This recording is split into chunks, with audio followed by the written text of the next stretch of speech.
सारी सेवाएं सुविधाएं अंतिम व्यक्ति तक पहुंचाएं।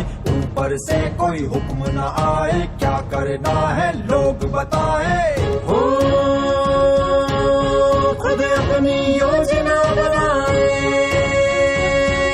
आज इस वीडियो के माध्यम से हम ग्राम पंचायत विकास योजना के बारे में बात करेंगे। योजना किसी सरकारी योजना से संबंधित नहीं है। हम उस प्रक्रिया के बारे में बात करेंगे जिसकी मदद से गांव वाले अपने विकास की योजना का निर्माण करते हैं। वह प्रक्रिया जिसमें हर वर्ग समुदाय के लोग साथ में बैठकर सहभागी तरीके से अपनी विकास योजना बनाते हैं। महिला, बच्चे, स्वास्थ्य, शिक्षा, इन सभी विषयों को जोड़ते हुए जो कार्य योजना बनती है वह है ग्राम पंचायत विकास योजना। निर्माण की गतिविधियों के साथ में सामाजिक विषयों को जोड़ते हुए जो कार्य योजना बने वह है ग्राम पंचायत विकास योजना। इस पूरी प्रक्रिया को 5 चरणों में बांटा गया है। पहला है वातावरण निर्माण, दूसरा पारिस्थितिकीय विश्लेषण, तीसरा आवश्यकताओं और समस्याओं की पहचान और उसका प्राथमिकीकरण, चौथा ड्राफ्ट प्लान का निर्माण और पांचवा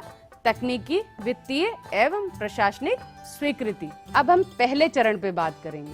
पहले चरण से समझ में आता है कि हम वातावरण निर्माण की बात करेंगे, यानी गांव में माहौल बनाने की बात करते हैं। माहौल ऐसा कि लोगों को पता चले कि ग्राम पंचायत विकास योजना क्या है, उससे उनको क्या लाभ होंगे और उनकी भागीदारी कितनी ज्यादा जरूरी है। एक बार लोग इसके बारे में जान जाएंगे तो हमको आगे के चरणों को करना आसान हो जाएगा। हम गांव में रैली के माध्यम से, बैनर्स के माध्यम से, डुग्गी पिटवाने के माध्यम से, नुक्कड़ नाटक के माध्यम से, गांव सभा की बैठक के माध्यम से, अलग अलग तकनीकों के माध्यम से हम गांव में माहौल बनाएंगे और लोगों को ग्राम पंचायत विकास योजना के बारे में बताएंगे। दूसरा चरण यानी पारिस्थितिकीय विश्लेषण की हम बात करेंगे, यानी हम गांव की परिस्थिति को जानने का प्रयास करेंगे। इसके लिए भी हम एक तकनीक की मदद लेते हैं जिसको कहा जाता है ग्रामीण सहभागी आंकलन। इस ग्रामीण सहभागी आंकलन में भी 4 टूल्स हैं जिनकी मदद से हम गांव की समस्याओं और उनकी आवश्यकताओं को जानने का प्रयास करते हैं। पहला टूल है गांव का भ्रमण, दूसरा है सामाजिक मानचित्रण, तीसरा संसाधन मानचित्रण और चौथा समुदाय आधारित चर्चा। पहले चरण में हम गांव का भ्रमण करके गांव की आवश्यकताओं और समस्याओं को जानने का प्रयास करते हैं। दूसरे चरण में हम गांव का सामाजिक मानचित्र बनाते हैं। इस सामाजिक मानचित्र में हम उस हर चीज को दर्शाते हैं जो कहीं ना कहीं हमको नजरों से दिखती है, यानी स्कूल, आंगनवाड़ी, घर, हैंडपंप, कुआं, तालाब, जो भी संसाधन जो नजरी तौर पे गांव में दिखते हैं वो सभी इस सामाजिक मानचित्रण का हिस्सा होते हैं। इस पूरे सामाजिक मानचित्रण की प्रक्रिया के दौरान हम लोगों से उनकी समस्याओं और आवश्यकताओं के बारे में भी चर्चा करते हैं। एक बार ये चर्चा पूरी हो गई और हमें आवश्यकताओं और समस्याओं की सूची मिल गई तो हम तीसरी तकनीक का इस्तेमाल करते हैं जिसे कहा जाता है संसाधन मानचित्रण। हम गांव में जो संसाधन मौजूद हैं हम उसको जानने का प्रयास करते हैं और इसके लिए हम 5 ज का इस्तेमाल करते हैं: जल, जंगल, जमीन, जानवर और जन। इन 5 के माध्यम से गांव में जितने भी संसाधन मौजूद हैं उनकी एक सूची तैयार करते हैं और उसका एक मानचित्र बनाते हैं। दूसरा माध्यम है मिशन अंत्योदय का सर्वे। ग्राम विकास विभाग की तरफ से सभी ग्राम पंचायतों में मिशन अंत्योदय का सर्वे करवाया जाता है जिसके माध्यम से गांव पंचायत की आवश्यकताओं और समस्याओं को सूचीबद्ध किया जाता है। ग्रामीण सहभागी आंकलन की मदद से एक बार हम गाँव की समस्याओं और उनकी आवश्यकताओं को जान लेंगे तब हम तीसरे चरण की तरफ बढ़ेंगे। तीसरा चरण है आवश्यकताओं और समस्याओं की पहचान तथा उनका प्राथमिकीकरण। अब प्राथमिकता तय करना या उनकी पहचान करना, ये पूरा काम होगा ग्राम सभा की बैठक में। ग्राम सभा की बैठक के दौरान जो भी आवश्यकताओं और समस्याओं की सूची तैयार करी गई दूसरे चरण में, वो सूची गांव वालों के सामने रखी जाएगी। अब इस सूची की प्राथमिकता तय होगी रिसोर्स एनवेलप के साथ में। रिसोर्स एनवेलप यानी गांव के वित्तीय और मानव संसाधन। वित्तीय संसाधन यानी जो भी बजट सरकारी या गैर सरकारी गांव में मौजूद है वो वित्तीय संसाधन में आएगा। मानव संसाधन में सरकारी विभाग के सभी कर्मचारी जो गांव पंचायत में काम कर रहे हैं और गैर सरकारी वो सभी लोग जो गांव की विकास योजना का हिस्सा बनना चाहते हैं। ये सभी इस मानव संसाधन का हिस्सा होंगे। एक बार हमारे पास आवश्यकताओं और समस्याओं की सूची आ गई तो अब हम उस सूची को 2 हिस्सों में बांटेंगे। आप देखेंगे कि जो काम लोगों ने बताए होंगे उसमें कुछ काम ऐसे होंगे जिसके लिए हमको बजट की आवश्यकता होगी और कुछ काम ऐसे होंगे जहां पर हम लोगों के साथ में बातचीत करके उनको समझाकर उन सभी कामों को कर सकते हैं, यानी ऐसे काम जिसके लिए हमें बजट की आवश्यकता नहीं है। तो इस तरह से हमारी ये सूची 2 हिस्सों में बंट जाएगी। पहली होगी बजट वाली और दूसरी होगी बिना बजट वाली। अब जो बिना बजट वाली सूची है वो उसी तरीके से हमारी कार्य योजना का हिस्सा होगी। अब आती है बात पहली वाली सूची की, यानी बजट वाली सूची की। अब इस बजट वाली सूची को हम रिसोर्स एनवेलप के साथ में रखें। होगा ये कि रिसोर्स एनवेलप में जो बजट होगा गांव पंचायत का और जो बजट वाली सूची है उसकी अनुमानित लागत अगर हम तय करें तो अक्सर होता है कि वो आपस में मेल नहीं खाती। अगर गांव पंचायत के पास 10 लाख का बजट है तो पहली सूची में से हम उन कामों को लेंगे जो उस 10 लाख के बजट में पूरे किए जा सकते हैं। बाकी बचे हुए कामों को हम हटाएंगे नहीं, हम उसको अगली वर्ष की कार्य योजना के लिए सेव कर देंगे। यहाँ पर जो 10 लाख के काम हैं, इन 10 लाख के कामों को हम ड्राफ्ट प्लान यानी चौथे चरण के लिए आगे लेकर जाएंगे। अभी हमारी साथी ने आपको ग्राम पंचायत विकास योजना के तीसरे चरण में उपलब्ध वित्तीय संसाधनों के अनुसार प्राथमिक आवश्यकताओं को सूचीबद्ध करना सिखाया। साथियों, तृतीय चरण में न सिर्फ बजट बल्कि कम लागत की गतिविधियां जैसे स्वास्थ्य कैंप का आयोजन,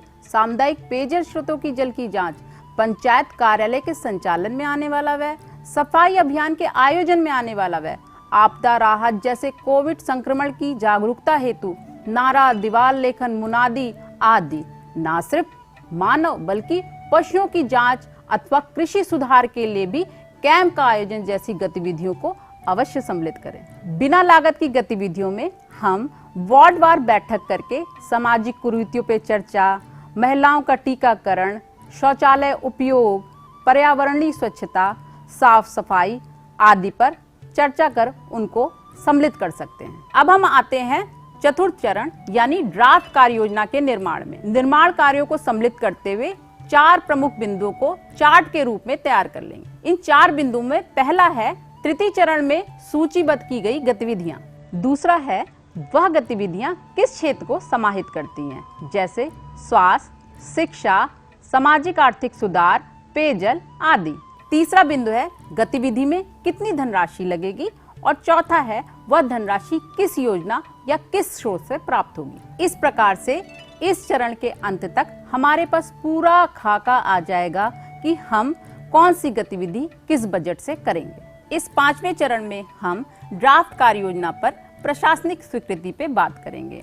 कार्य योजना लोगों को पढ़कर सुनाएंगे, उनका सुझाव लेंगे और कार्य योजना को अंतिम रूप देंगे। आवश्यक तथ्य ये है कि ग्राम सभा ही पूरी वार्षिक कार्य योजना की प्रशासनिक स्वीकृति प्रदान करती है, जबकि गतिविधिवार वित्तीय स्वीकृति की हम बात करें तो 2 लाख तक के कार्यों की स्वीकृति ग्राम पंचायत द्वारा, 2 लाख से 2.5 लाख तक के कार्यों के लिए सहायक विकास अधिकारी पंचायत, 2.5 लाख से 5 लाख तक के कार्य जिला पंचायत राज अधिकारी, उससे ऊपर के कार्यों की वित्तीय स्वीकृति जिला अधिकारी द्वारा दी जाती है। तकनीकी मार्गदर्शन भी इसी क्रम में जनपद द्वारा नामित कर्मी अथवा अवर अभियंता द्वारा दिया जाता है। ये आपकी जिम्मेदारी है कि योजना सही तरीके से बने। इसके लिए योजना तैयार करने, उसके क्रियान्वयन सभी में पंचायत समिति के सदस्यों का योगदान लें, उनको जिम्मेदारी देकर पारदर्शी तरीके से कार्य करें, जिससे न सिर्फ सामाजिक आर्थिक विकास बल्कि मानव विकास भी सुनिश्चित हो सके। एक और अच्छी बात होगी यदि ग्राम पंचायत सही प्रकार से योजना तैयार करती है और उसका क्रियान्वयन करती है तो संयुक्त राष्ट्र संघ द्वारा निर्धारित सतत विकास के लक्ष्यों की प्राप्ति भी स्वतः ही हो जाएगी। प्रधान जी, ग्राम पंचायतों की वार्षिक कार्य योजना सही ढंग से और समयबद्ध रूप से बने, इसके लिए 2 अक्टूबर से 31 दिसंबर के बीच जन योजना अभियान का संचालन पंचायती राज मंत्रालय भारत सरकार द्वारा किया जाता है, जिससे कि ग्राम सभा का आयोजन कर प्राथमिक आवश्यकताओं पर बात करते हुए पहले से ही ग्राम पंचायत अगले वर्ष की कार्य योजना को तैयार कर ले। जैसे कि अगले वर्ष की वार्षिक कार्य योजना के लिए आप इसी वर्ष सितंबर माह से तैयारी शुरू कर देंगे और 2 अक्टूबर को ग्राम सभा की बैठक कर ग्राम पंचायत विकास योजना की नींव रखेंगे। इस सत्र में अपनी बात समाप्त करते हुए आपको एक बार फिर याद दिला दें कि जब ग्राम पंचायतें अगले वर्ष की कार्य योजना तैयार करेंगी तो इस वर्ष आवंटित धनराशि से 15% अधिक की ना बनाएं। मान लीजिए इस वर्ष ग्राम पंचायत को 1 लाख रुपए मिला है तो अगले वर्ष की कार्य योजना वह 1,15,000 से अधिक की ना बनाएं। बस मेरी बात यही समाप्त होती है। आप सभी का बहुत बहुत धन्यवाद। गाँव की क्या क्या जरूरतें हैं सबसे मिलकर के ही तय हो। निर्णय लोगों के द्वारा हो, लोकतंत्र हो, अंत्योदय हो। गांधी जी के ग्राम स्वराज के सपने को साकार बनाए।